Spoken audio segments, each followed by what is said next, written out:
لا حول ولا قوة إلا بالله العلي العظيم. أعوذ بالله من الشيطان اللعين الرجيم. بسم الله الرحمن الرحيم. الحمد لله رب العالمين والعاقبة للمتقين والجنة للمطيعين والنار للملحدين والصلاة والسلام على مولانا ومولى الثقلين بالقاسم محمد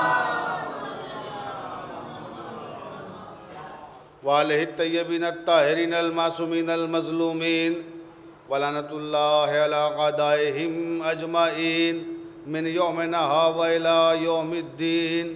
قال اللہ تبارک و تعالی فی کتابہ المبین. بسم اللہ الرحمن الرحیم.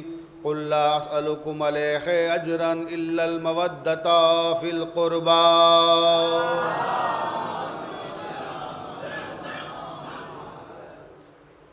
واجب الاحترام سامعین اکرام، محبان اہل بیت علیہم السلام، میں نے جس آیہ مبارکہ کو سرنامہ کلام قرار دیا ہے وہ آیہ مودت کے نام سے معروف ہے، اور وہ آیت ہے جو ہمارے ایمان کا جزو ہے. جناب فاطمہ زہرا سلام اللہ علیہا کی شہادت کی مجلسیں منعقد کی گئی ہیں، اور میں ان مجالس میں ہر سال کوئی ایسی آیت منتخب کرتا ہوں جس کا تعلق براہ راست جناب فاطمہ زہرا سلام اللہ علیہا سے ہو.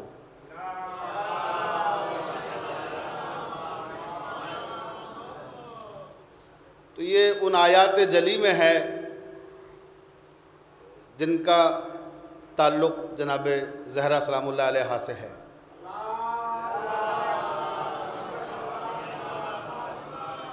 پروردگار عالم ارشاد فرما رہا ہے کہ اے میرے حبیب کہہ دو میں تم سے کوئی سوال نہیں کرتا،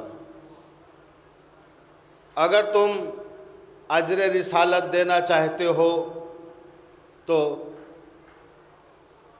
مودت اختیار کرو فی القربہ کی. عزیزان محترم، عربی گرامر کے اعتبار سے جب اس آیت پہ گفتگو کی جائے گی تو مختلف معنی و مفاہیم اس سے برآمد ہوں گے، اور میں آیت کے متن میں اتر کے گفتگو کرنے کا عادی ہوں. علم بیان کے اعتبار سے کسی چیز کی تفہیم کے 3 طریقے ہیں: نقش، لفظ اور معنی. نقش کیا ہے؟ نقش جو لکھا ہوا ہے. لفظ کیا ہے؟ ما یتلفظ بہ الانسان، جو انسان کے دہن سے اچھل کر باہر نکلتے ہیں وہ لفظ کہلاتے ہیں.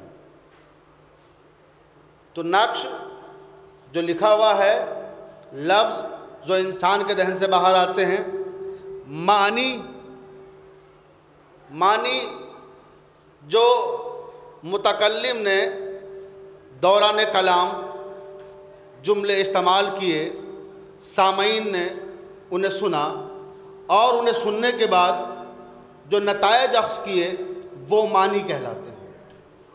توجہ رہے، اختلاف نہ نقش پہ ہوتا ہے، اختلاف نہ لفظ پہ ہوتا ہے، اختلاف معنی پہ ہوتا ہے کہ متکلم نے جو کہا سامع نے وہی سمجھا یا نہیں سمجھا. توجہ رہے، کیونکہ ہر سامع کا ذہن، ہر سامع کی فکر، ہر سامع کا سوچنے کا انداز ایک دوسرے سے مختلف ہوتا ہے. یہ ضروری نہیں ہے کہ یہاں جتنے افراد موجود ہیں سب کے سوچنے کا انداز ایک سا ہو، سب کے پاس برابر عقل ہو، سب کے پاس برابر شعور ہو. تو شعور، ادراک اور فہم کی منزل میں انسان ایک دوسرے سے مختلف ہیں. مثلا میں نے یہاں لفظ عالم کا استعمال کیا۔ تو اب یہ ضروری نہیں ہے کہ سب نے عالم سے مراد وہی لیا ہو جو میں مراد لے رہا ہوں۔ ہو سکتا ہے کسی نے عالم اس میں ذاتی سمجھا ہو کہ کسی شخص کا نام ہے ذکر کر رہے ہیں، عین ممکن ہے کسی نے سمجھا ہو کہ اس میں صفاتی ہے، کسی کی صفت ہے، اسے بیان کرنا چاہتے ہیں۔ تو عزیزان محترم، ہر انسان اپنے شعور اور اپنے فہم کے مطابق معنی اخذ کرتا ہے اور اختلاف معنی سے ہوتا ہے۔ مثلاً اسی لفظ کو عالم کو لے لیجیے، ہر انسان اپنے شعور کے مطابق معنی اخذ کرتا ہے۔ کسی قصبے کے رہنے والے سے آپ پوچھئے عالم کیا ہے، اس کا نظریہ الگ ہے۔ کسی شہر کے رہنے والے سے پوچھئے عالم کسے کہتے ہو، اس کا نظریہ الگ ہے۔ کسی دیہات کے رہنے والے سے پوچھئے عالم کون ہوتا ہے، اس کا نظریہ الگ ہے۔ اگر آپ کسی دیہاتی سے پوچھیں گے کہ عالم کون ہے تو وہ کہے گا کہ ہمارے یہاں مسجد میں جو مولانا صاحب بچوں کو بیٹھ کے بغدادی قاعدہ پڑھاتے ہیں وہ عالم ہیں۔ توجہ ہے؟ تو جو مسجد میں بیٹھ کر بچوں کو بغدادی قاعدہ پڑھاتے ہیں ایک دیہاتی کے نزدیک وہ عالم ہیں، ہر چند کہ وہ ہو سکتا ہے جوادیہ سے یا ایمانیہ سے 5واں فیل کر کے چھوڑ کے چلے گئے ہوں مدرسہ۔ توجہ ہے؟ مگر وہ عالم ہے اس کے نزدیک۔ کیوں؟ کیونکہ اس کے اندر جتنا شعور ہے وہ اخذ کر رہا ہے۔ اب آئیے قصبے کی طرف، قصبے والوں سے پوچھئے بھی عالم کون ہے، کہا ہماری مسجد میں جو امامت کے فرائض انجام دیتے ہیں وہ عالم ہیں، خواہ وہ مولوی ہی میں فیل ہو کے نماز پڑھانے چلے آئے ہوں، عالم کے درجے تک پہنچے بھی نہ ہوں، اس سے اسے بحث نہیں ہے۔ امامت کے فرائض انجام دے رہے ہیں، اس کے نزدیک وہ عالم ہیں۔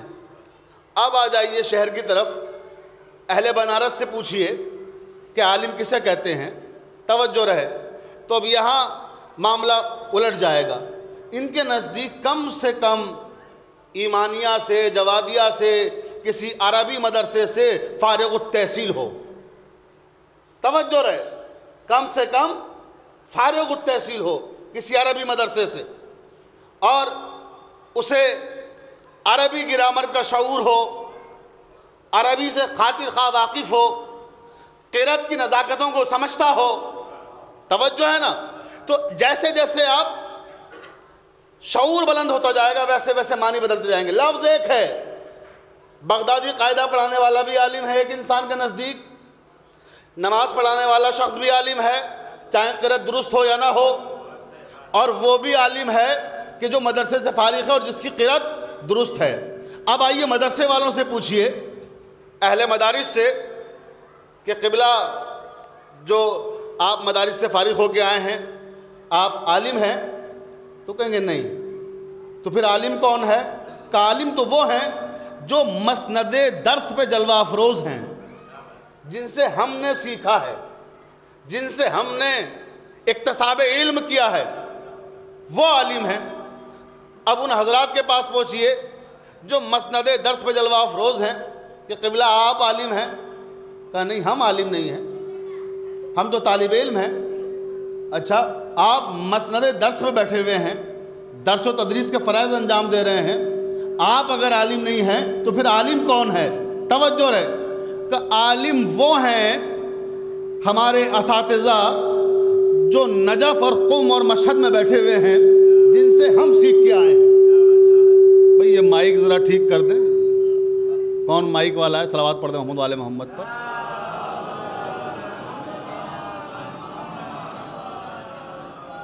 بلند ترین صلوات ارشاد فرمائیں۔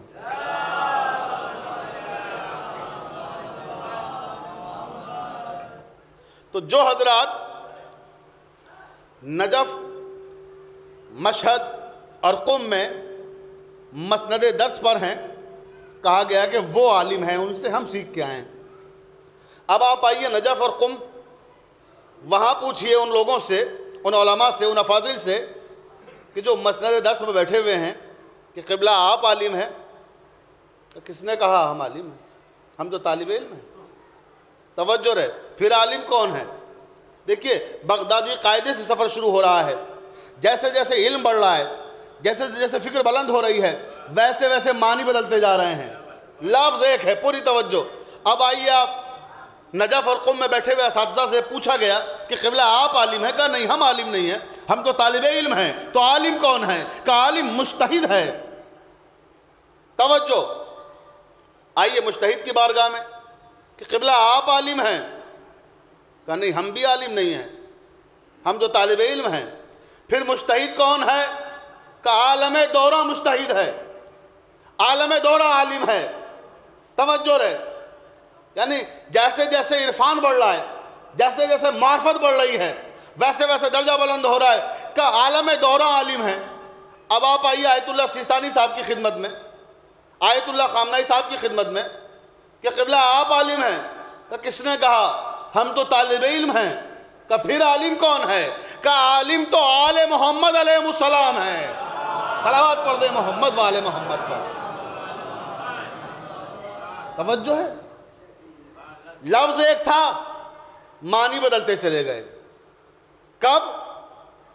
جب فکر میں بلندی پیدا ہوئی. کب؟ جب شعور پختہ ہوتا گیا. تو لفظ ایک ہوتا ہے, معنی بدل جاتے ہیں, تو اختلاف معنی سے شروع ہوتا ہے. اب آئیے اس آیت پر غور کیجئے اور دیکھیں معنی و مفاہیم کی کتنی دنیایں اس میں آباد ہیں. قل, پہلا لفظ اے میرے حبیب کہہ دو. یہاں لفظ قل نے سب سے پہلے اس الزام کو باطل کر دیا جو پیغمبر پر لگنے والا تھا کہ صاحب اللہ کے رسول نے اجرت مانگی تھی. توجہ رہے. لفظ قل نے بتا دیا کہ اجرت مانگی نہیں تھی. یہ تو ہم حکم دے رہے ہیں کہ قل کہہ دو. اچھا یہ قل قرآن مجید میں بہت کم آیتیں ایسی ہیں جس کے آغاز میں آیا, اور اکثر آیتیں وہ ہیں کہ جن کے آغاز میں یہ قل آیا اگر اس کا انکار کیا تو گویا دائرہ اسلام سے خارج. مثلا قل هو اللہ احد, کہہ دو کہ اللہ ایک ہے. اب اگر کوئی اللہ کو دو مانے تو دائرہ اسلام سے خارج. توجہ ہے نا. تو قل لا اسألکم, اے رسول کہہ دو کہ میں تم سے کوئی سوال نہیں کرتا. روایتوں میں ہے کہ کچھ مسلمان جمع ہوئے اور آنے کے بعد کا سرکار ہم وحشی تھے, آپ نے ہمیں انسان بنایا, جب انسان بن گئے تو آپ نے ہمیں مسلمان بنایا, جب مسلمان بن گئے تو آپ ہی نے ہم ہی میں کسی کو سلمان بنایا, جب وہ سلمان بن گیا تو آپ ہی نے ہم میں سے کسی کو فخر سلیمان بنایا.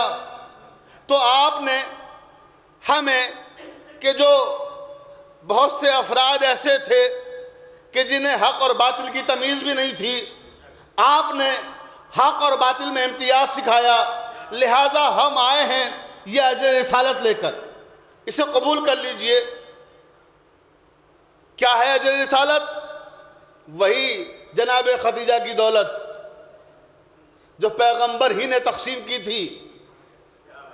اللہ نے کہا قول, اے میرے حبیب کہہ دو کہ لا اسألکم, میں تم سے کوئی سوال نہیں کرتا. اور تمہاری حیثیت کیا ہے جب میں اس سے سوال نہیں کرتا؟ توجہ رہے. میں نے بہت بڑی بات کہہ دی کہ اس سے سوال نہیں کرتا. اللہ نے کہا کہ اے میرے حبیب کچھ مانگو, کوئی سوال کرو. خاموش ہے, کوئی سوال نہیں, کوئی ڈیمانڈ نہیں, کوئی مطالبہ نہیں.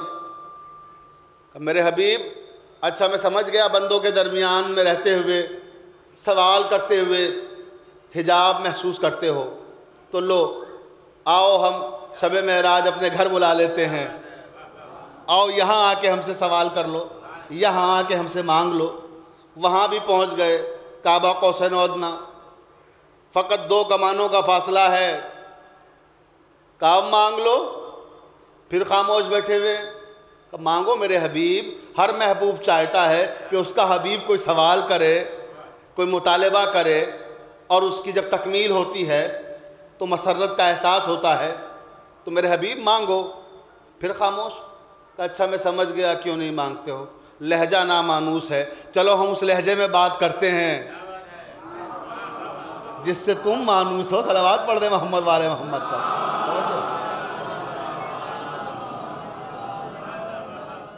پھر خاموش، کہا ہے میرے حبیب مانگتے کیوں نہیں؟ کہا ہے میرے پروردگار کیا مانگوں؟ مانگنا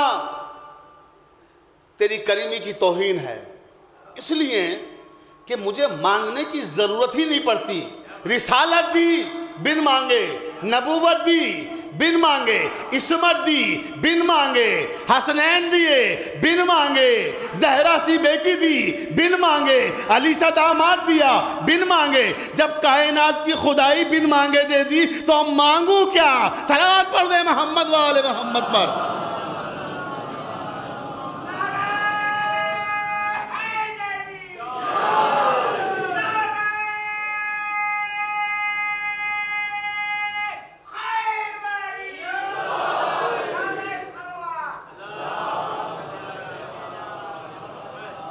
یہ قُلْ لَا أَسْأَلُكُمْ عَلَيْهِ أَجْرًا، اب لفظ آیا اجر، توجہ رہے، یہ اجر کیا ہے؟ اجرت، کہ رسالت کی اجرت۔ عزیزان اذان ہو رہی ہے شاید، صلوات پڑھ دوں گا۔ تو یہ اجرت، صاحب اجرت اللہ کے رسول نے مانگی نہیں، مسلمان خود اجر لے کر آئے کہ رسالت کا اجر لے لیجئے، تو اللہ نے کہا کہ یہ اجر رسالت دولت دنیاوی نہیں ہے، تو پھر ہے کیا؟ مودت فی القربہ ہے۔ توجہ ہے۔ اور پھر یوں بھی ذرا سوچئے کہ اللہ کا رسول اجر کس چیز کا مانگتا؟ بھئی رسالت کا اجر، رسالت میں ہے کیا؟ احکام نماز، احکام صیام، شریعت کا پیغام، دین کی تفہیم۔ تو کیا اللہ کا رسول دین پہنچانے کا، شریعت پہنچانے کا اجر مانگتا، اور وہ بھی امت سے؟ توجہ ہے بھئی، اجر وہ دیتا ہے جو منصب عطا کرتا ہے۔ مثلا دلہی پور میں، مجھے نہیں معلوم یہاں تھانہ ہے یا نہیں ہے، یا یہاں کا تھانہ کیا لگتا ہے، مغل سرائے ہے، ٹھیک ہے۔ اگر مغل سرائے کا سب انسپیکٹر یہاں آئے اور آنے کے بعد کہے دلہی پور والوں ایک ایک گھر میں وصولی شروع کر دے کہ مجھے پیسے دیجئے، آپ کہیں گے بھی کس بات کے پیسے؟ کہ میری تنخواہ، میں تمہاری حفاظت کرتا ہوں، میں تمہارے علاقے کا ذمہ دار آفیسر ہوں، تو میری تنخواہ دو۔ تو کیا اہل دلہی پور اسے تنخواہ دیں گے؟ کیا اسے پیسہ دیں گے؟ نہیں۔ کیوں؟ کیونکہ جواب دیں گے کہ بھئی ہم نے تمہیں کب سب انسپیکٹر بنایا ہے؟ جس نے بنایا ہے اس سے جا کے تنخواہ لو۔ تو عزیزان محترم، کیا مسلمانوں نے پیغمبر کو رسول بنایا تھا جو اجر لے کر آئے تھے؟ بھئی جس نے بنایا تھا وہ اجر دے گا۔ صلوات پڑھ دیں محمد والے محمد پر۔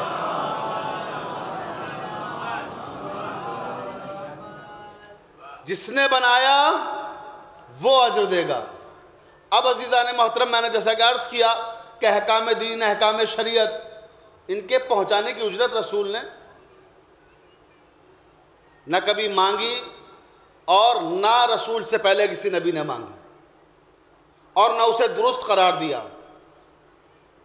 تو ظاہر سی بات ہے کہ جب اس کی گنجائش ہی نہیں ہے تو پھر امت دے کیسے؟ تو پھر سوال یہ پیدا ہوتا ہے کہ مودت فی القربہ اجرت کس بات کی ہے؟ ایک توجہ رہے بھئی، ہے تو اجرت ہی، لفظ اجر استعمال ہوا ہے آیت میں، تو آخر کس چیز کی اجرت ہے یہ؟ مثلا میں یہاں مجلس پڑھنے آیا اور برابر آتا ہوں، خیر یہ تو یہاں تو میں میزبان کی طرح سے ہوں، لیکن اور بھی جو مختلف شہروں میں اور مختلف ملکوں میں مجالس پڑھنے جاتا ہوں، یا اس کے علاوہ یہاں بھی 40واں والا پڑھنے ایک دو بار آیا میں، تو اگر میں صاحب خانہ سے کہوں کہ صاحب آپ مجلس کے لیے بلا رہے ہیں مجھے، تو مجھے 10,000 روپے دیں گے آپ، تب میں آؤں گا آپ کے مجلس پڑھنے کے لیے۔ توجہ رہے، 10,000 روپیہ آپ اگر مجھے دیں گے تب میں آؤں گا. تو آپ مجھے بتائیے ایک عام انسان کی حیثیت سے کیا یہ اخلاقاً آپ کو اچھا لگے گا کہ خلق عظیم حضرت محمد مصطفیٰ صلی اللہ علیہ وسلم کی تعلیمات کو عام کرنے والے مقررین آپ سے روپیوں کا مطالبہ کریں؟ تو یہ تہذیب سے گری ہوئی بات ہے کہ کوئی مقرر، کوئی ذاکر، کوئی خطیب آپ سے کہے کہ اتنے روپے دیجئے. لیکن اگر آپ نے اسے مجلس پڑھنے کے لیے بلایا اور اس نے آپ سے کوئی مطالبہ نہیں کیا، وہ آیا اور آپ نے حسن عقیدت کا مظاہرہ کرتے ہوئے کچھ دیا، تو وہ غلط بھی نہیں ہے. توجہ ہے. مگر وہ اجرت مانگے یہ مناسب نہیں ہے.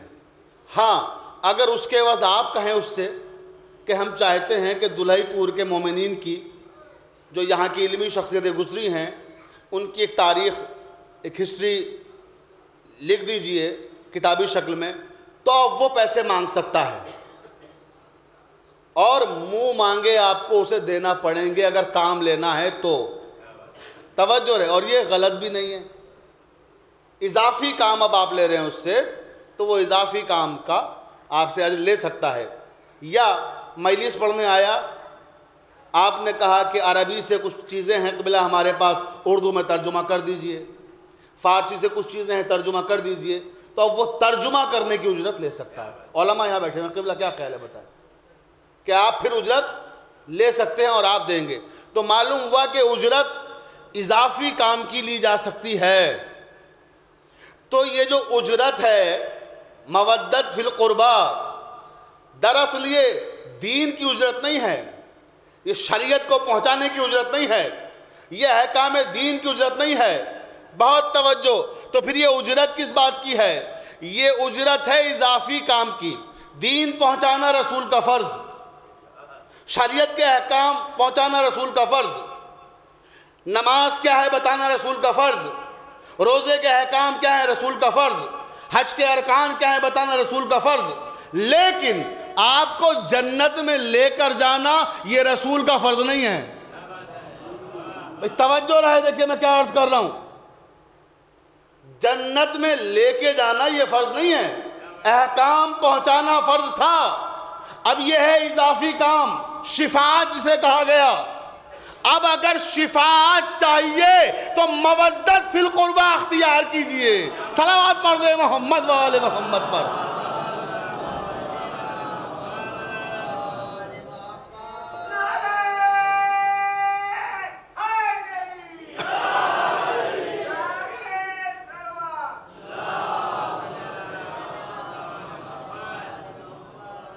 تو شفاعت کی اجرت ہے مودت فی القربہ، کیونکہ شفاعت اضافی کام ہے. اب جسے شفاعت چاہیے وہ مودت فی القربہ اختیار کرے. اور یہاں لفظ ہے مودت. ترجمہ کرنے والے کیا ترجمہ کرتے ہیں کہ اے میرے رسول کہہ دو میں تم سے کوئی سوال نہیں کرتا، اگر تمہیں اجر رسالت دینا ہے تو میرے اہل بیت سے محبت کرو. مگر معاف کیجئے گا، یہاں محبت ترجمہ ہو ہی نہیں سکتا اس لفظ کا مودت کا. دوسری چیز، اہل بیت آپ ترجمہ کر رہے ہیں، یہاں اہل بیت کی لفظ ہی نہیں ہے، مودت فی القربہ ہے. اور اہل بیت خود اپنے آپ میں عربی کا لفظ ہے. اگر اہل بیت کی محبت کا مطالبہ کر رہا تھا اللہ تعالیٰ تو اہل بیت کا لفظ رکھ سکتا تھا، مودت فی الاہل بیت. مگر نہیں، مودت فی القربہ. تو یہ آخر قربہ کیا ہے، مودت کیا ہے؟ مودت اور محبت ہم ترجمہ کر رہے ہیں محبت کہ اہل بیت سے محبت کیجئے، مگر محبت تو ہے ہی نہیں. محبت اور مودت میں اتنا فرق ہے جتنا زمین اور آسمان میں. توجہ ہے، معنوی بعد اتنا ہے جتنا زمین اور آسمان میں. محبت الگ شے ہے، مودت الگ. عربی زبان دنیا کی سب سے امیر ترین زبان ہے. آج دنیا کی کوئی زبان بھی عربی کا آج بھی مقابلہ نہیں کر سکتی. انگریزی بہت معروف زبان ہے، لیکن انگریزی کے پاس بھی اتنا ذخیرہ الفاظ نہیں ہے جتنا عربی کے پاس ہے. انگریزی میں ایک کیفیت کے لیے ایک لفظ وضع کیا اور اس سے پھر کئی کیفیات کی ترجمانی کی جاتی ہے، مگر عربی میں ہر کیفیت کے لیے الگ لفظ ہے. ہر کیفیت کا اظہار الگ لفظ کے ذریعے کیا گیا. تو محبت ایک الگ جذبہ ہے، مودت ایک الگ جذبہ ہے، دونوں میں فرق ہے. شاید واضح کر سکوں کہ ہم نے مفہوم کی منتقلی کے لیے اس لفظ کا استعمال کیا مودت کا. یہ قریب المفہوم تھا مودت سے محبت، کہ قریب المفہوم ہے. جو مودت میں کہا گیا ہے وہ تو ادا نہیں ہو پائے گا، لیکن اس کے قریب کا جو مفہوم ہے وہاں تک پہنچا دے گا. کیوں؟ کیونکہ عربی تو ہزاروں سال پرانی زبان ہے اور اردو بیچاری ابھی فقط اسے 400 سال ہوئے ہیں، اور ابھی یہاں اتنا بڑا ذخیرہ الفاظ نہیں ہے کہ وہ ہر کیفیت کے لیے لفظ وضع کر سکے. فقط 400 سال، 4 صدیوں پہلے آیا ایک انوکھا انقلاب. عالم فطرت میں ایک ہنگامہ ہر سو ہو گیا. چاندنی، شبنم، شفق، نکھت، تجلی، کہکشاں جب ہوئے یکجا تو ان کا نام اردو ہو گیا. یہ ہے اردو. تو ابھی فقط 400 سال پرانی زبان ہے، تو اس میں ابھی اتنی وسعت نہیں ہے کہ وہ معنی ادا کر سکے. تو سوال پیدا یہ ہوتا ہے کہ پھر مودت اور محبت میں فرق کیا ہے، یہ واضح کیسے ہو؟ پوری توجہ. تو آئیے میرے ساتھ دربار خلافت میں امیر المومنین حضرت علی ابن ابی طالب علیہ السلام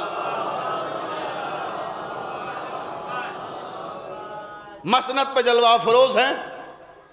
2 عورتیں لڑتی ہوئی آئیں، اور جب 2 عورتیں لڑتی ہوئی آئیں تو مولا علی نے پوچھا کہ یہ کون عورتیں اور کیوں لڑ رہی ہیں؟ کہ سرکار یہ ایک بچہ ہے اور 2 مائیں ہیں، اور دونوں دعویٰ کر رہی ہیں کہ یہ میرا ہے، وہ کہہ رہی ہے میرا ہے. تو مولا علی نے پوچھا دونوں عورتوں سے خطاب کرتے ہوئے کہ بولو تمہارا ہے یہ بیٹا؟ پہلے والی نے کہا میرا ہے، دوسری والی نے کہا میرا ہے. تو مولا نے کہا کہ بیٹا ایک ہے، بچہ ایک ہے اور مائیں 2 ہیں، تو ایسا نہیں ہو سکتا کہ تم دونوں کا ہو. ظاہر سی بات ہے اس کی وارث، اس کی ماں تو ایک ہی ہے. تو جو تم میں ہے وہ فیصلہ کر لو آپس میں اور بتا دو، جس کا بچہ ہے اسے دے دیا جائے.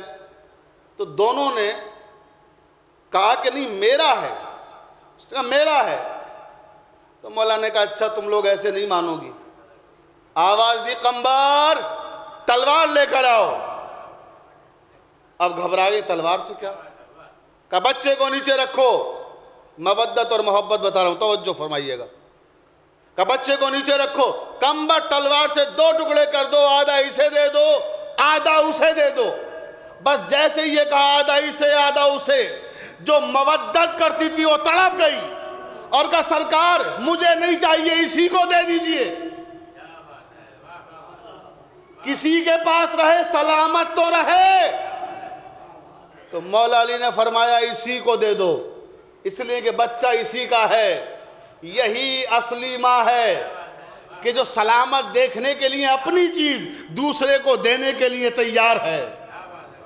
توجہ ہے؟ تو بچہ اسی کو مل گیا.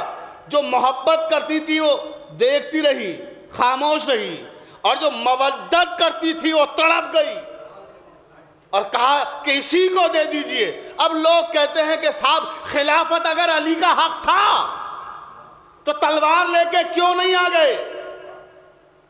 مقابلہ کیوں نہیں کیا؟ اور خلافت کو چھین کیوں نہیں لیا؟ کیوں؟ کیونکہ یہ سب جو بیٹھے ہوئے تھے یہ محبت کرنے والے تھے اسلام سے، اور علی وہ تھے جو مودت کرتے تھے کہ سلامت رہے کسی کے پاس رہے. صلوات پڑھ دے محمد و آل محمد پر.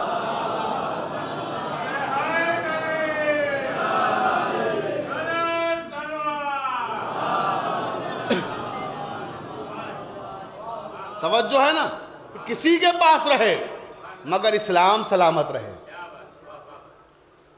اسلام معرض خطر میں نہ آ جائے.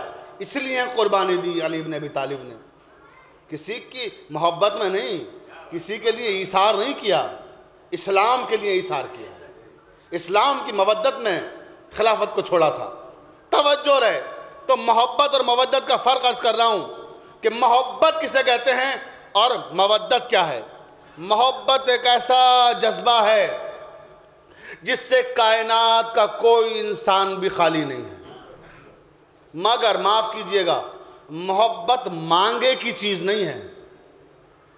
میں کہوں اے دلہی پور والوں مجھ سے محبت کرو تو کیا محبت کرنے لگیں گے مجھ سے میرے کہنے سے, یا کوئی اور آپ سے محبت کا مطالبہ کرے؟ محبت کہنے اور مانگنے سے نہیں ملتی, یہ معمولی سا انسان بھی جانتا ہے. تو پھر اللہ تعالیٰ کیا کہہ رہا ہے کہ قُلْ لَا أَسْأَلُكُمْ عَلَيْهِ أَجْرًا إِلَّا الْمَوَدَّةَ فِي الْقُرْبَى. اے میرے حبیب ان سے کہہ دو کہ مجھے کچھ نہیں چاہیے, اگر تم چاہتے ہو اجر رسالت دینا تو میرے اہل بیت سے محبت کرو. تو جب ہم جیسے معمولی انسان بھی یہ جانتے ہیں کہ محبت مانگے سے نہیں ملتی, تو اللہ نہیں جانتا وہ محبت مانگے گا آپ سے؟ توجہ نہیں, اس نے مودت مانگی ہے. اور محبت اور مودت کا فرق دیکھیں. دنیا میں محبت کی بہت سی قسمیں ہیں. بھائی بھائی سے محبت کرتا ہے, بہن بھائی سے محبت کرتی ہے, ماں بیٹے کی محبت ہے, باپ اور اولاد کی محبت ہے, پڑوسی پڑوسی کی محبت ہے, استاد شاگرد کی محبت ہے, ہم مذہب ہونے کی محبت ہے, ہم ملک ہونے کی محبت ہے کہ ہم ملک ہیں اس لیے محبت کر رہے ہیں, ہم مذہب ہیں اس لیے محبت کر رہے ہیں. توجہ ہے نا. تو محبت کی بہت ساری قسمیں ہیں. کچھ محبتیں ایسی ہوتی ہیں جو انسان کو رسوائی میں ڈھکیل دیتی ہیں, اور کچھ محبتیں ایسی ہوتی ہیں جو انسان کو ارتقاء کی طرف لے کے جاتی ہیں. آپ نے دیکھا ہوگا اسی دنیا میں یہ آبزرویشن ہے, مشاہدہ ہے کہ باپ کے سامنے اولاد آگے کھڑی ہو جاتی ہے اور کہتی ہے کہ ہم شادی کریں گے تو فلاں سے کریں گے ورنہ گھر چھوڑ دیں گے. توجہ رہے. یعنی جس ماں نے, جس باپ نے اپنی اولاد کو 24 سال 25 سال تک پڑھایا لکھایا پرورش کی, آج وہی بچہ ماں باپ کے سامنے کھڑا ہوا ہے اور آمادہ بغاوت ہے. اسے اردو شاعری میں جنون کا نام دیا گیا, جو وقتی طور پہ طاری ہوتا ہے اس کے بعد اتر جاتا ہے, مگر جب اترتا ہے تو سب کچھ کھو چکا ہوتا ہے انسان. توجہ ہے. تو یہ ہے جنون. محبت کی یہ بھی ایک قسم ہے جس کے لیے میر تقی میر نے کہا تھا کہ پھرتے ہیں خار میر کوئی پوچھتا نہیں, اس عاشقی میں عزت سادات بھی گئی. توجہ ہے. تو ایک محبت یہ ہے, اور ایک محبت وہ ہے کہ جو کائنات کی سب سے حسین ترین محبت ہے. علماء حکماء فضلاء نے کہا کہ سب سے عظیم ترین محبت ماں کی محبت ہے اس دنیا میں. ماں کی محبت سے بڑی محبت اس دنیا میں کوئی نہیں ہے.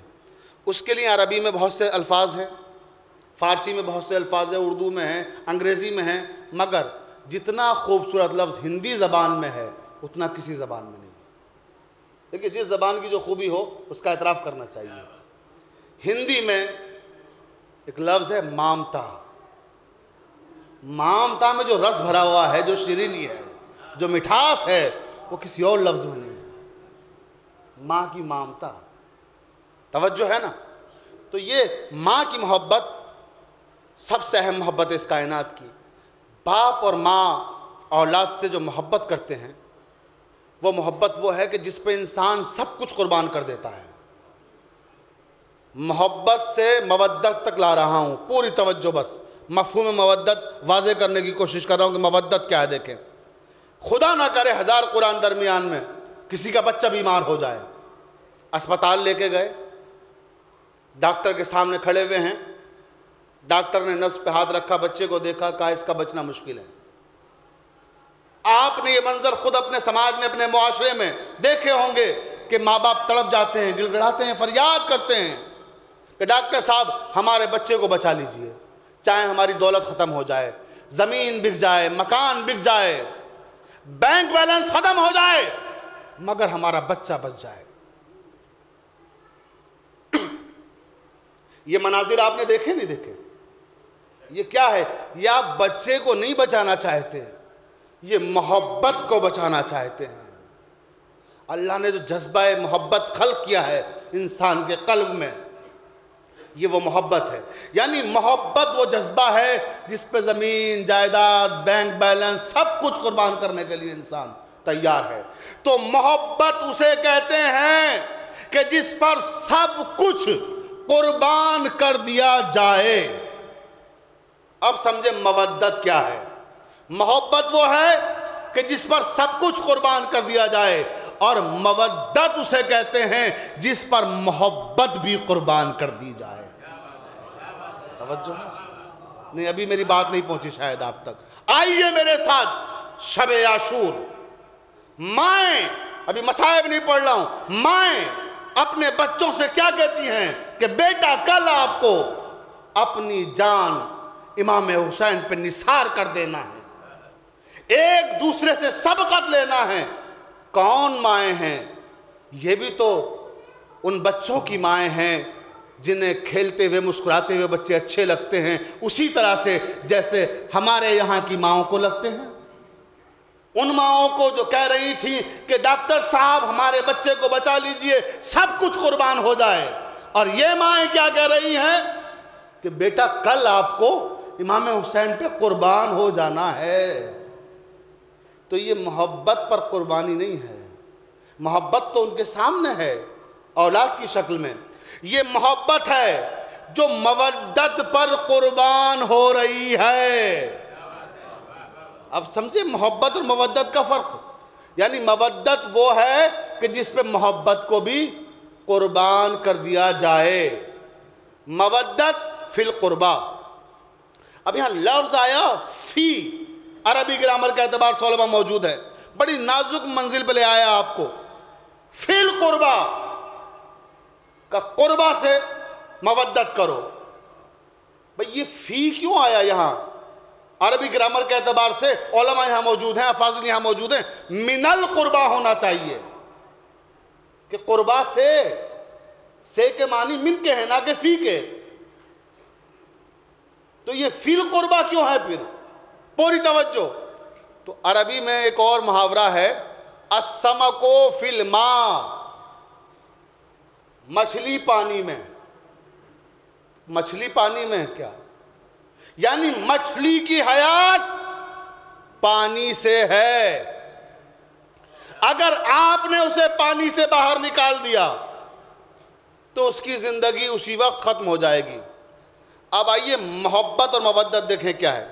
مچھلی کے علاوہ بھی اور بھی مخلوقات ہیں اللہ کی جو پانی میں ہیں، مثلا کچھوا بھی ہے، مینڈک بھی ہے، جوگ بھی ہے، مچھلی بھی ہے۔ لیکن جو اور مخلوقات اللہ تعالیٰ کی پانی میں ہیں انہیں آپ باہر نکال دیجئے تو مر نہیں جائیں گی۔ بہت توجہ، کچھوے کو اگر آپ پانی سے باہر نکال دیجئے مرے گا نہیں، میڈک کو باہر نکال دیجئے مرے گا نہیں، جوگ کو باہر نکال دیجئے گا مرے گا نہیں۔ کیوں؟ کیونکہ یہ پانی سے محبت کرتے ہیں، اور محبت میں جدائی برداشت کرنے کی طاقت ہوتی ہے۔ بڑی توجہ دیکھیے اہل علم ہے، میں کچھ عرض کرنے کی کوشش کر رہا ہوں۔ یہ ہے محبت کہ پانی میں ہے زندگی، اس کے باوجود پانی سے باہر رہ کر بھی مرتی نہیں ہے یہ مخلوقات۔ سوال یہ ہے مچھلی کا معاملہ کیا ہے پھر؟ مچھلی کو ادھر پانی سے باہر نکالا، ادھر اس نے تڑپنا شروع کر دیا۔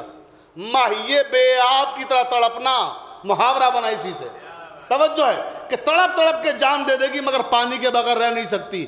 یہ ہے مودت، یعنی مچھلی پانی سے مودت کرتی ہے، باقی مخلوقات محبت میں گنجائش ہے، مگر مودت میں ایک لمحے کی جدائی بھی برداشت کرنے کی صلاحیت نہیں ہوتی، ایک لمحے کی جدائی بھی برداشت نہیں کی جا سکتی۔ یہ ہے مودت۔ اب آئیے اور جسٹیفائی کروں اس چیز کو تاکہ نوجوانوں تک بات پہنچ جائے. اہل علم موجود ہیں یہاں پر, ان کی موجودگی میں جسارت کر رہا ہوں. میں تو ایک طالب علم ہوں, بس بات نوجوانوں تک پہنچانا چاہتا ہوں کہ اگر یہاں کوئی نوجوان بار بار اٹھے اور باہر جائے, پھر آئے, پھر آئے, تو آپ ہی میں سے بعد میں پوچھیں گے کچھ افراد کہ بھئی کیا ہو گیا تھا آج تمہیں؟ شفق صاحب مجلس پڑھ رہے تھے, آپ بار بار آ رہے تھے, جا رہے تھے. تو کہہ گا ارے آپ کو نہیں معلوم, میں صبح ناشتے میں مچھلی کھا کے آیا تھا. تمہیں مچھلی کھا کے آئے تھے تو کیا ہوا؟ کہ پیاس بہت لگ رہی تھی, پانی پینے جا رہا تھا. بھئی یہ آپ نے دیکھا ہے یا نہیں کہ مچھلی کھانے کے بعد لوگ پانی بہت پیتے ہیں؟ صاحب پیاس لگ رہی ہے. بھئی یہ پیاس کیوں لگ رہی ہے؟ بہت توجہ. السمک فی الماء عرض کر رہا ہوں, مودت فی القربہ کیا ہے؟ پوری توجہ آخری آدمی تک کہ یہ پیاس کیوں لگ رہی ہے. کیا مچھلی زندہ کھا لی تھی؟ توجہ کہ نہیں, زندہ نہیں کھائی. پھر کہ اس کو پہلے ٹکڑے ٹکڑے کیا, اس کے بعد اسے بھونا, جلایا, پکایا, پھر نوش کیا ہے, تو پھر کیوں پیاس لگ رہی ہے؟ تب علماء نے لکھا, حکماء نے لکھا کہ مچھلی کا ایک ریز آبی جب تک آپ کے بدن میں رہے گا تو وہ مطالبہ آپ کرتا رہے گا. مودت دیکھیں کیا ہے اور محبت کیا ہے. الماء الماء الماء, پانی پانی پانی. ایک ذرہ بھی اگر جسم انسانی میں ہے تو مچھلی پکارتی رہے گی پانی پانی پانی. یعنی آپ نے اسے ٹکڑے ٹکڑے کر دیا, مار ڈالا, جلا دیا, اس کے بعد بھی اس نے کیونکہ مودت کی تھی پانی سے, وہ مطالبہ آپ کرتی رہی. بس یہی تو معاملہ ہمارا اہل بیت کے ساتھ ہے. ہم نے اہل بیت سے محبت نہیں مودت کی ہے. بغداد کی دیواریں اس بات کی گواہ ہیں کہ ہمارے خون سے گارا بنایا گیا, ہمیں مقتل میں رکھا گیا, ہمیں قتل کیا گیا, مگر ہمارے لبوں پر ایک ہی نام تھا, اہل بیت اہل بیت اہل بیت. صلوات پڑھ دے محمد و آل محمد پر.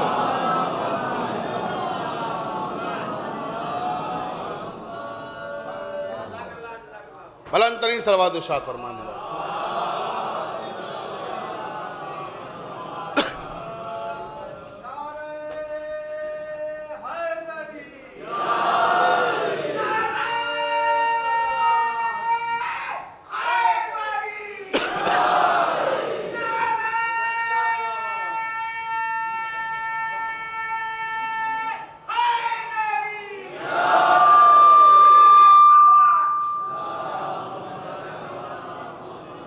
توجہ ہے. شاید محبت اور مودت کا مفہوم میں کسی حد تک واضح کر سکا کہ یہ ہے مودت, کہ ہم آج بھی قربانیاں دے رہے ہیں, شہادتیں پیش کر رہے ہیں, مگر دنیا ہمیں اہل بیت سے دور نہیں کر سکی. ایک لمحے کے لیے بھی ہم نے اہل بیت علیہ السلام سے جدائی اختیار نہیں کی. اس لیے کہ جس طرح مچھلی کو پانی سے باہر نکال دیا جائے, اگر ہمیں اہل بیت سے دور کر دیا جائے تو ہم اسی طرح جان دے دیں گے جیسے مچھلی تڑپ تڑپ کے جان دے دیتی. یہ ہے ہمارا تعلق اہل بیت کے ساتھ. مودت فی القربہ, کہ قربہ سے مودت اختیار کرو. اب یہ قربہ کیا ہے؟ میں نے عرض کیا کہ اہل بیت کا لفظ ہی نہیں آیا اس آیت میں, جبکہ اہل بیت خود عربی کا ہے. آیا تطہیر میں آیا اور بہت سے مقامات پر. تو اگر پروردگار چاہتا تو یہاں بھی لفظ اہل بیت کا استعمال کر سکتا تھا, مگر نہیں کیا, کیونکہ تجربہ ہو چکا تھا کہ جب اہل بیت کا لفظ استعمال کیا لوگوں نے اس میں وسعتیں پیدا کرنے کی کوشش کی کہ یہ بھی اہل بیت میں, وہ بھی اہل بیت میں. توجہ ہے نا, کہ یہ والی بیوی بھی وہ والی بیوی بھی اہل بیت میں شامل ہیں. تو کہا لو ہم اب وہ لفظ ہی نہیں رکھیں گے, اب بتائیں گے کہ وہ والے اہل بیت بھی کون ہیں. یہ قربہ تعارف کرائے گا ان والوں کا. توجہ رہے. مودت فی القربہ, علماء یہاں موجود ہیں. یہ واحد مؤنث سالم کا صیغہ ہے, کبرا کے وزن پر. قربہ بر وزن کبرا صغرا. اب اگر یہاں بہت سے لوگوں نے ہوشیاریاں دکھانے کی کوشش کی اور اس کا ترجمہ رشتہ دار کرنے کی کوشش کی کہ ہمارے رشتہ داروں سے محبت کیجئے. رشتہ داروں میں تو یہ بھی ہیں اور وہ بھی ہیں. توجہ ہے نا؟ تو رشتہ داروں کی محبت نہیں ہے تو پھر کیا ہے؟ پوری توجہ زان محترم، آخر ہے کیا؟ یہ قربہ کیا ہے؟ کہ یہ واحد مؤنث سالم کا صیغہ ایک خاص کوئی عورت ہے جس کی طرف اشارہ کیا جا رہا ہے کہ اس عورت سے محبت کیجئے، مودت کیجئے. اب وہ عورت کون ہے؟ صاحب جناب آمنہ، جناب رسالت مآب کی والدہ گرامی. تو جب یہ آیت نازل ہوئی وہ وفات کر چکی تھی. کہ رسول کی بیویاں، تو کہ رسول کی بیویاں ہو نہیں سکتی کیونکہ یہاں ایک عورت کی بات ہو رہی ہے، وہاں بہت ساری عورتیں ہیں. بھئی توجہ ہے؟ تو پھر یہ ایک کون ہے؟ ہم تو ممنون کرم ہیں جبرائیل امین کے. ہم پہ یہ عقدہ وا نہ ہو پاتا کہ یہ کون عورت ہے جس کا تذکرہ یہاں ہو رہا ہے. جب آیہ تطہیر نازل ہوئی تو جبرائیل نے پوچھا ہے میرے پروردگار چادر میں کون کون ہے؟ تو کیا کہا پروردگار نے؟ کہ فاطمہ ہیں، ان کے والد ہیں، ان کے بیٹے ہیں، ان کے شوہر ہیں. تو فاطمہ ہیں، فاطمہ کے والد، فاطمہ کے شوہر اور فاطمہ کے بیٹے. تو اے میرے پروردگار یہ مرکز تعارف فاطمہ کو کیوں بنا رہا ہے؟ بھئی سیدھا سیدھا یوں بھی کہا جا سکتا ہے کہ محمد ہیں، ان کی بیٹی، ان کے داماد، ان کے نواسے. بات وہی ہے، وہی لوگ ہیں. توجہ رہے. لیکن کیا کہا کہ فاطمہ ہیں. مرکز تعارف ذات مصطفیٰ نہیں، مرکز تعارف بی بی فاطمہ زہرا کو بنایا کہ فاطمہ ہیں، ان کے والد، ان کے شوہر، ان کے بیٹے. کہ آج تعارف کا مرکز وہ بیوی بنے گی جو قربا ہے، تاکہ دنیا جان لے کہ کس بیوی کا تذکرہ آیہ مودت میں کیا گیا ہے. اور اس لیے کہا کہ فاطمہ مرکز تعارف ہے کیونکہ اگر اللہ کہتا کہ محمد ہیں، ان کی بیٹی، ان کے داماد، ان کے نواسے، تو نہ جانے زمانہ کتنے داماد لے آتا، کتنی بیٹیاں لے آتا، کتنے نواسے لے آتا. صلوات پڑھ دے محمد والے محمد پر. اس لیے فاطمہ زہرا سلام اللہ علیہا کو مرکز تعارف بنایا کہ یہ ہیں قربا، ان سے مودت اختیار کرو. اور یہ عرض کر دوں کہ مودت فی القربہ، قربا وہ نہیں ہیں کہ جن سے کوئی رشتہ ہے. قربا وہ ہیں جو قربا فی الفکر ہیں، جو فکر سے قریب ہوں، جو بن کہے بھی بات سمجھ سکتے ہوں. توجہ ہے؟ اس حد تک فکر سے قریب ہوں کہ لبوں کو ہلانے کی ضرورت نہ پڑے. نظر کا تصادم تو سب نے دیکھ لیا، مگر یہ کوئی نہ سمجھا کہ گفتگو کیا ہے. یہ ہے قربا کہ نظروں میں گفتگو کر لیں اور سمجھ ہی نہ پائے سامنے والا. توجہ رہے. یہ قربہ فی الفکر دیکھیں آپ.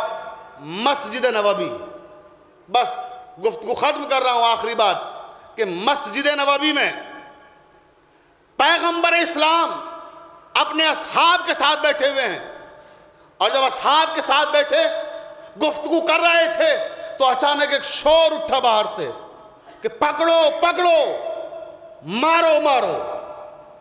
اللہ کے رسول نے کہا بھئی یہ کیسا شور ہے کہ پکڑو پکڑو مارو مارو؟ یہ کیا ہنگامہ ہے اور یہ لوگ کیا چاہ رہے ہیں؟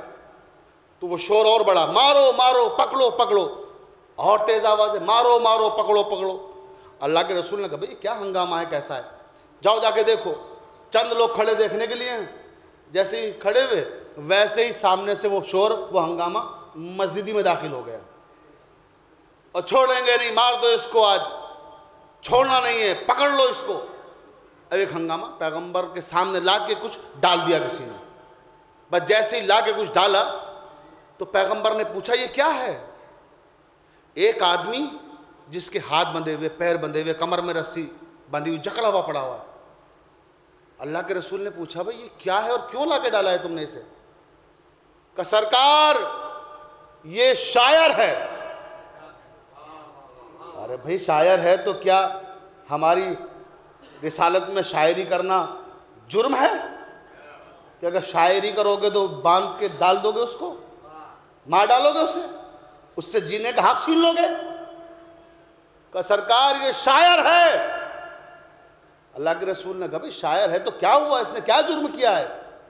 کہ ارے حضور یہ وہ شاعر ہے جس نے ساری زندگی آپ کے خلاف اشعار کہے ہیں، آپ کی مذمت میں اشعار کہے ہیں، آپ کی منقصد میں اشعار کہے ہیں، اور یہ آج اتفاق سے ہمارے ہاتھ لگ گیا۔ توجہ ہے، اور ہم نے اسے پکڑ لیا اور باندھ دیا رسیوں میں، جکڑ لائے اسے یہاں پر۔ اور اب ایک صاحب نے جلال کے عالم میں آستینیں چڑھاتے ہوئے کہا کہ حضور اب اسے میں چھوڑوں گا نہیں، آج اسے یہیں مار ڈالوں گا بھی۔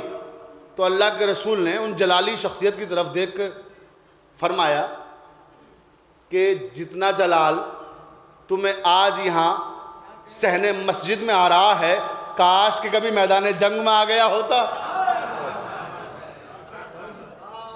یہ سارا جلال ایک مجبور، ایک بے کس انسان پر دکھا رہے ہو جس کے ہاتھ بندھے ہوئے ہیں، جس کے پیر بندھے ہوئے ہیں۔ ارے کبھی اس جلال کا مظاہرہ وہاں کیا ہوتا جن کے ہاتھ کھلے ہوئے تھے۔ جب ہاتھ کھلے ہوئے والے لوگ پکارتے تھے تو پہاڑ کی چوٹیوں پہ جا کے اچھلتے ہوئے نظر آتے تھے، اور آج ایک بے کس، ایک مجبور انسان پر اپنے جلال کا مظاہرہ کر رہے ہو، اپنی طاقت دکھانا چاہتے ہو۔ تو کہا کہ ٹھہرو، آواز دی یا علی، مودت فی القربہ عرض کر رہا ہوں، دیکھیں آپ، یعنی قربہ فی الفکر، وہ ہے قربہ جو فکر سے بھی قریب ہو۔ فرمایا یا علی، مولا کائنات حاضر ہوئے، یا رسول اللہ حکم کریں، کہ علی اس کو لے جاؤ، جاؤ اس کی زبان کاٹ دو، اس کی زبان کاٹ دو۔ مولا کائنات نے اس گٹھری بنے ہوئے انسان کو اٹھایا اور مسجد سے باہر لے کر، اب وہ تماشائیوں کا ہجوم پیچھے پیچھے کہ اب زبان کاٹی جائے گی، لطف آئے گا، دیکھیں گے کیسے کٹتی ہے زبان، یہ منظر دیکھنے کے لیے بے چین و بے قرار۔ اور وہ جلالی لوگ سارے کہ چلو جب علی زبان کاٹ لیں گے بعد میں ہم بھی ہاتھ صاف کر لیں گے۔ توجہ نا، ابھی سارے کام انہی نے بادی میں کیے ہیں، دین میں بدعتیں پھیلائیں تو بعد رسول، میدان جنگ میں آئے تو جب جنگ فتح ہو گئی تب۔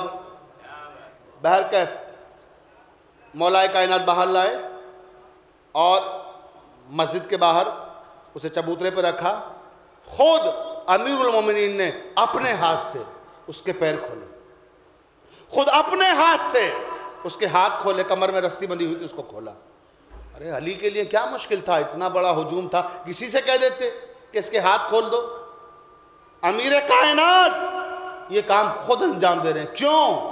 کیونکہ اللہ کے رسول نے کہا ہے کہ یا علی جاؤ اسے لے جاؤ، اس کی زبان کاٹ دو۔ توجہ رہے، لیجئے، ہاتھ پیر کھول دیے، اس کے بعد کہا کہ کھڑے ہو جاؤ، تھوڑا سانس لو، اور اس کے بعد لوگوں سے کہا ذرا ایسے راستہ دو، پیچھے ہٹو۔ اس کے بعد کہا دیکھو وہ سامنے میرا گھوڑا کھڑا ہوا ہے۔ کہاں کھڑا ہوا ہے؟ کہ تمہیں گھوڑے کی سواری آتی ہے؟ کہاں آتی ہے؟ کہ اچھا دکھاؤ ذرا دیکھیں ہم کیسی سواری کرتے ہو تم۔ توجہ رہے، اب لوگ دیکھ رہے ہیں کہ تماشا ہو رہا ہے، اللہ کے رسول نے کہا زبان کاٹی ہے، گھوڑے کی سواری دیکھی جا رہی ہے۔ بہت توجہ زان محترم، کہ دکھاؤ ذرا کیسے گھوڑے کی سواری کرتے ہو تم۔ اس کے بعد وہ اٹھا اور سیدھا گھوڑے کی طرف، اور مولا کائنات کے گھوڑے پہ بیٹھ گیا۔ مولا نے کہا بیٹھ گئے؟ کہ بیٹھ گیا۔ کہ مہمیز کرو اور جتنا تیز ہو سکتا ہے اتنی تیز بھاگ جاؤ۔ اب وہ بھاگ گئے اور یہ سارے کے سارے کفے افسوس ملتے ہوئے رہ گئے کہ یا علی یہ کیا کیا آپ نے؟ ارے حکم دیا تھا آپ کو اللہ کے رسول نے زبان کاٹیے، اور آپ نے اسے اپنا گھوڑا بھی دے دیا، ہاتھ پیر کھول کے اسے بھگا دیا یہاں سے۔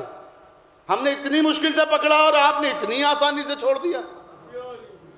بڑی توجہ زان محترم، اب یہ جلال کے عالم میں اللہ کے رسول کے پاس کہ یا رسول اللہ بڑا ناز ہے آپ کو علی پر، آپ کی بات تک تو مانتے نہیں ہیں. بہت توجہ، بہت توجہ. کہا آپ کی بات تک تو مانتے نہیں. کیا ہوا؟ کہا آپ نے کہا زبان کاٹ دیجئے. انہی نے چھوڑ دیا ان کو، گھوڑا بھی دے دیا اپنا. کہا اچھا. پھر غصے کے عالم میں دیکھا آپ علی کو کتنا زیادہ سراہتے ہیں، کتنی تعریفیں کرتے ہیں. اور علی کیا کرتے ہیں؟ آپ کی بات تک تو مانتے نہیں، اتنی تعریف کبھی ہماری کر دیتے آپ. توجہ. تو اللہ کے رسول نے کہا کہ جو تعریف کا حقدار ہے اس کی تعریف کی جائے گی. اور فرمایا جاؤ جا کے سو جاؤ، اب گھر آرام کرو جا کے. کہ مگر ہوا بہت برائی ہے، ہم نے اتنی مشکل سے پکڑا تھا. کہا ہم کہہ رہے جاؤ جا کے سو جاؤ. تو چلا گیا. پوری توجہ. اب روایت کے فقرے ہیں کہ صبح ہوئی اور نماز فجر کے لیے سرکار رسالت مآب مسجد نبوی میں تشریف لائے.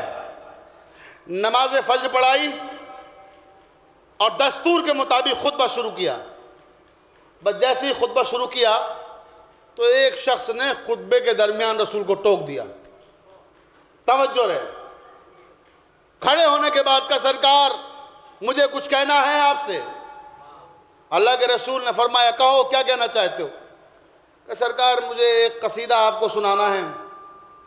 سناؤ، اجازت ہے. اس نے قصیدہ سنانا شروع کیا.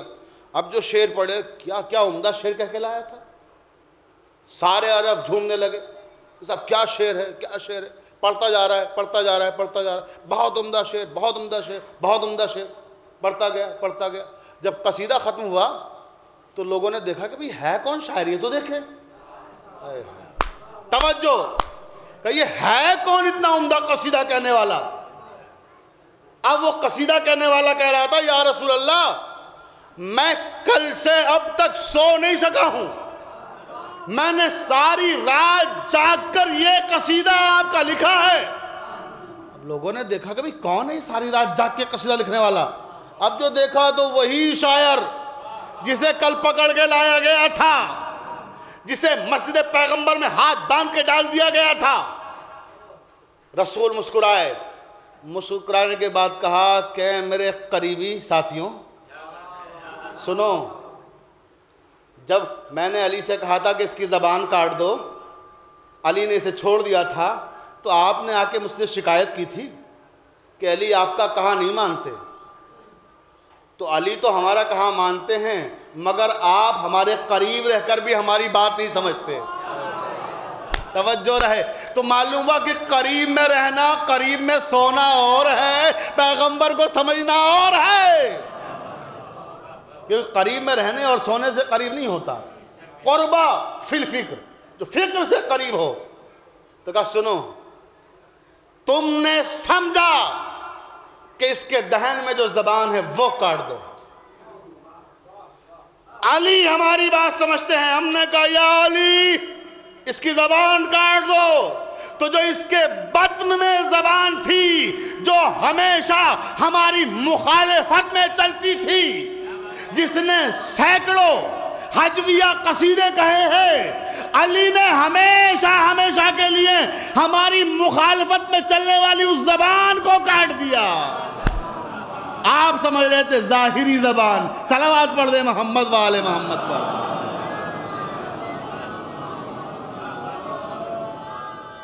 تو بس یہ ہے مودت فی القربہ. تو وہ ہے شہزادی کہ جس کے لیے اللہ نے کہا کہ مودت فی القربہ اختیار کرو، اور یہ فی الفکر جو ذہن سے بھی قریب ہو. بس اب میں اپنی گفتگو ختم کر رہا ہوں کیونکہ مسلسل مجالس کا سلسلہ ہے اور ابھی اس کے بعد بھی مجلسیں ہیں. مولانا تہذیب صاحب قبلہ ابھی خطاب کریں گے مجلس، اور اس کے بعد مسلسل مجالس ہے. آخری مجلس کو مولانا غضنفر عباس طوسی صاحب قبلہ آج خطاب کریں گے. درمیان میں بھی ابھی کئی مجلسیں ہیں. آفتاب مرثیہ خوانی جناب حیدر نواب جعفری صاحب بھی تشریف فرما ہیں، ان سے مرثیہ بھی سنیے گا آپ. کل آپ نے ندیم عباس عابدی صاحب سے مرثیہ سنا. پروردگار عالم حجت الاسلام والمسلمین مولانا سید منتظر جعفری صاحب قبلہ کی توفیقات میں اضافہ فرمائے کہ یہ سرزمین دلہی پور پہ خطابت کے آفتاب و مہتاب کو جمع کر دیتے ہیں۔ علمی دنیاؤں اور شہری دنیاؤں کی عظیم ترین شخصیتیں ان 3 دنوں میں یہاں آتی ہیں اور اپنی جدہ کو تعزیت و تسلیت پیش کرنے کے لیے ان مجالس کا انعقاد کرتے ہیں۔ پروردگار عالمین نے ترقی عطا فرمائے مزید اور اپنے حفظ و امان میں رکھے انہیں اور ان کی توفیقات میں اضافہ فرمائے، اور تمام حاضرین جو ان مجالس میں مسلسل شرکت کر رہے ہیں۔ یقیناً آپ سب، شکریہ کا لفظ تو بہت معمولی سا لفظ ہے، آپ کی توہین اگر شکریہ ادا کیا جائے تو آپ قابل تحسین ہیں کہ ایک دن میں 8 9 مجلسیں سن رہے ہیں ماشاءاللہ۔ یہ دیکھیں، یہ صرف وہ جذبہ ہے جو حسینیت سے ملتا ہے، ورنہ 1 گھنٹے کی تقریر سننے کے بعد آدمی سوچتا ہے دوبارہ چھوڑو کون سننے جائے، لیکن یہاں دیکھیں ماشاءاللہ پورا حسینیہ بھرا ہوا ہے، اور ایک کے بعد ایک ذاکر آ رہے ہیں اور مسلسل خطاب کر رہے ہیں۔ تو یہ جذبہ حسینیت ہے جو ہمیں کھینچ کے بار بار یہاں لاتا ہے۔ میں چاہتا ہوں کہ مصائب کی منزل پہ پہنچ کر پیغمبر اسلام کے خانوادے کی 3 بیٹیوں کا ذکر کروں، اور 3 بیٹیوں کے تعلق سے مختصراً چند جملے کہوں گا اور انشاءاللہ آپ بہت گریہ فرمائیں گے۔ پیغمبر اسلام کی 3 بیٹیاں ایسی ہیں، اس خانوادے کی 3 بیٹیاں ایسی ہیں جو انتہائی مظلوم ترین بیٹیاں ہیں، ایسی بیٹیاں کہ جنہیں وقت نے اور حالات نے بڑی کم سنی میں ضعیف کر دیا۔ شہزادی فاطمہ زہرا سلام اللہ علیہا پیغمبر اسلام کی اکلوتی بیٹی، 18 برس کا سن ہے۔ ذرا سوچئے، 18 برس کا سن بھی کوئی سن ہوتا ہے؟ 18 برس کے سن میں عصا کا سہارا لے کے جاتی تھی روضہ رسول پر، قبر رسالت مآب تک جانے کے لیے عصا کا سہارا لینا پڑتا تھا۔ صبت علیہ مصائب اللہ انہا صبت علیہ مسرن علیہ، بابا آپ کے بعد ہم پر وہ مصائب ڈھائے گئے کہ اگر دن کی روشنیوں پہ پڑھتے تو رات کی تاریکیوں میں بدل جاتے۔ کتنے مصائب بی بی زہرا نے برداشت کیے، فقط 3 مہینے زندہ رہیں وفات پیغمبر کے بعد، اور اتنے مظالم اور انتہائی ظلم یہ ہے کہ رسالت مآب پر رونے بھی نہیں دیا گیا، بیٹی کو باپ کی یاد میں رونے بھی نہیں دیا گیا۔ کہا کہ ان کے رونے سے ہماری نیندیں خراب ہوتی ہیں، ہماری نیند میں خلل واقع ہوتا ہے۔ یہ جو بیت الحزن بنایا گیا ہے یہاں، یہ اسی کی یادگار ہے جو مولائے کائنات نے جناب فاطمہ زہرا کے لیے بنا کے دیا تھا حجرہ۔ اس کا نام بیت الحزن رکھا تھا کہ جہاں جناب رسالت مآب کی یاد میں بی بی رویا کرتی تھی۔ عزاداران مظلوم کربلا، روایت کے فقرے ہیں کہ جناب زہرا پہ اتنے مظالم ڈھائے گئے کہ وقت سے پہلے ضعیف لگنے لگیں، اتنی ضعیف کہ خود کی بیٹی نہیں پہچان سکی۔ روایت کے فقرے ہیں کہ جب دربار خلافت میں مطالبہ فدق کے لیے گئی تھیں تو عصا کا سہارا لے کر نہیں گئی تھیں، مگر جب پلٹ کر آئی ہیں تو دیواروں کا سہارا لے کر آئی ہیں۔ کتنی ٹوٹ گئی تھی نبی کی بیٹی، کتنی کمزور ہو گئی تھی چند ساعتوں میں۔ روایت کے فقرے ہیں کہ جب پلٹ کے واپس آئی ہیں تو اپنے مصلے پہ آ کے بیٹھ گئیں۔ جناب زینب جن کا سن 6 برس کا تھا دوڑی ہوئی آئیں، دیکھا کہ کوئی بوڑھی عورت ماں کے مصلے پہ آ کے بیٹھ گئی تو کہا کہ یا ایھۃ الضعیفہ، اے بوڑھی عورت تم کون ہو جو میری ماں کے مصلے پہ آ کے بیٹھ گئی ہو؟ بیوی نے کہا زینب تم نے ماں کو نہیں پہچانا؟ کہا ماں آپ ہیں، جب آپ گئی تھی تو دیواروں کا سہارا لے کر نہیں گئی تھی۔ یہ دیواریں اور دروازوں کو پکڑتی ہوئی اتنا زوفتاری ہو گیا، میں تو سمجھی کوئی بوڑھی عورت ہے جو آپ سے ملنے آئی ہے۔ نقاب کو الٹ دیا۔ اب جو نقاب کو الٹا تو 6 برس کی بچی چیخ مار کر روئی، اماں یہ میں کیا دیکھ رہی ہوں؟ آپ کے سر کے سارے بال سفید ہو گئے، جب آپ گئی تھی تو ایک بال بھی سفید نہیں تھا، اور یہ میں کیا دیکھ رہی ہوں اماں؟ سر کا ایک بال بھی سیاہ نہیں ہے۔ ذرا سوچئے کہ کتنا بڑا ظلم ہوا ہے بی بی کے ساتھ۔ کہتی ہیں زینب گھنٹوں میں دربار میں کھڑی رہی، میں وہ بی بی مسلمانوں کے نبی کی بیٹی زینب دربار میں گھنٹوں کھڑی رہی، کسی نے یہ نہیں کہا کہ نبی کی بیٹی بیٹھ جائیے۔ کہ زینب جب میں آتی تھی تو تمہارے نانا کھڑے ہو جایا کرتے تھے میرے لیے، جس کے لیے رسول کھڑے ہوتے ہوں۔ آج اتنی غریب ہے وہ بیٹی کہ کسی نے بیٹھنے کے لیے بھی دربار میں نہیں کہا۔ یہ کہہ کے رونے لگی، اور زینب ہمارا حق ہم سے چھین لیا گیا، اور چیخ مار کر روئی۔ جناب زینب نے 6 برس کی بچی نے ماں کے گلے میں باہیں ڈال دی اور لپٹ کر رونے لگی اور کہا اماں آپ روتی کیوں ہیں؟ آپ تو خاتون جنت ہیں۔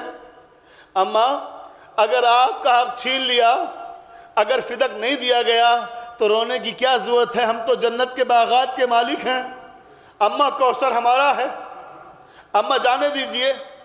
کہ زینب ہم اس لیے نہیں رو رہے ہیں کہ فدق چھین لیا گیا۔ عزاداروں مولا آپ کو سننے کی طاقت دے، میں جملہ پڑھ سکوں، سنیں گے آپ کیوں روئی تھی بی بی زہرا؟ کہتی ہیں زینب میں اس لیے نہیں رو رہی ہوں کہ فدق چھین لیا۔ پھر اماں کس لیے رو رہی ہیں؟ زینب میں اس لیے رو رہی ہوں کہ میں تیرے نانا کے صحابیوں کے دربار میں گئی تھی تو میرے ساتھ ایسا سلوک کیا گیا، لیکن زینب تمہیں شرابیوں کے دربار میں جانا ہے۔ زینب جب میں آج گئی تھی تو میری بچی میرے سر پہ ریدہ موجود تھی، زینب تمہیں بے ریدہ جانا ہے۔ زینب مولا کوئی غم نہ دے آپ کو، آپ کی آوازیں بلند ہو رہی ہیں۔ کہ زینب جب میں گئی تھی تو میرے ہاتھ بندھے ہوئے نہیں تھے، لیکن زینب جب تم جاؤ گی تو رسن بستہ جانا ہوگا دربار میں۔ آزاداران مظلوم کربلا، آئیے اب دوسری بیٹی کی طرف، اس خاندان کی دوسری مظلوم بیٹی جو وقت سے پہلے ضعیف ہو گئی۔ جناب زہرا تو 18 برس کی تھی، لیکن یہ دوسری بیٹی خاندان رسالت کی، تاریخ میں اس کی عمر فقط 7 یا 8 برس لکھی ہے، یعنی جناب فاطمہ صغریٰ، یہ بھی فاطمہ ہیں۔ فاطمہ صغریٰ روایت کے فقرے ہیں کہ جب یہ قافلہ کربلا کے لیے روانہ ہو رہا تھا تو بی بی نے جانے کی ضد کی تھی ساتھ۔ امام نے فرمایا تھا کہ صغریٰ آپ بیمار ہیں، آپ کو ساتھ نہیں لے جا سکتے، جب آپ صحت مند ہو جائیں گی تو ہم علی اکبر کو بھیجیں گے اور علی اکبر آپ کو لے جائیں گے۔ علی اکبر نے وعدہ کیا تھا کہ بہن جب صحت مند ہو جاؤ گی تو میں آپ کو لینے کے لیے آؤں گا۔ تو روایت کے فقرے ہیں کہ جس جگہ پر علی اکبر نے وعدہ کیا تھا، جب تک صغریٰ زندہ رہیں وہیں نشان نقشے پائے اکبر پر آتی تھی، رخسار رکھ کے روتی تھی، اکبر مجھے لینے کب آؤ گے؟ اکبر مجھے لینے کب آؤ گے؟ روایت کے فقرے ہیں کہ بچی 7 برس کے سن میں اتنی ضعیف ہو گئی تھی، باپ کے غم میں، بھائی کے غم میں، بہن کے غم میں، ماں کے غم میں اتنا روئی کہ جب روضہ رسول پہ جاتی تھی تو 7 برس کی بچی عصا کا سہارا لے کے چلتی تھی اور روضہ رسول پہ فریاد کرتی تھی، نانا مجھے لینے کے لیے میرا بھائی اکبر کب آئے گا؟ عزاداروں روایت کی فکر ہے کہ جب اکبر نہیں آئے تو جناب صغریٰ نے ایک کرتا تیار کیا اپنے ہاتھوں سے جناب علی اصغر کے لیے، نانی ام سلمہ کے ساتھ مل کر ایک کرتا تیار کیا، اور روایتوں میں ہے کہ قاصد کے ہاتھ اسے کربلا بھیجا اور ایک خط لکھا. آپ نے نوحوں میں سنا ہوگا قاصد صغریٰ کا ذکر مسلسل آتا ہے. وہ خط لے کر اور کرتا لے کر اس وقت کربلا میں پہنچا جب زہرا کا گلشن اجڑ چکا تھا. اس نے دیکھا کہ ایک شخص ہے جو تنہا بیٹھا ہوا ہے. قاصد صغریٰ وہاں پہنچا اور اس بیٹھے ہوئے شخص سے قریب آیا اور آنے کے بعد کہا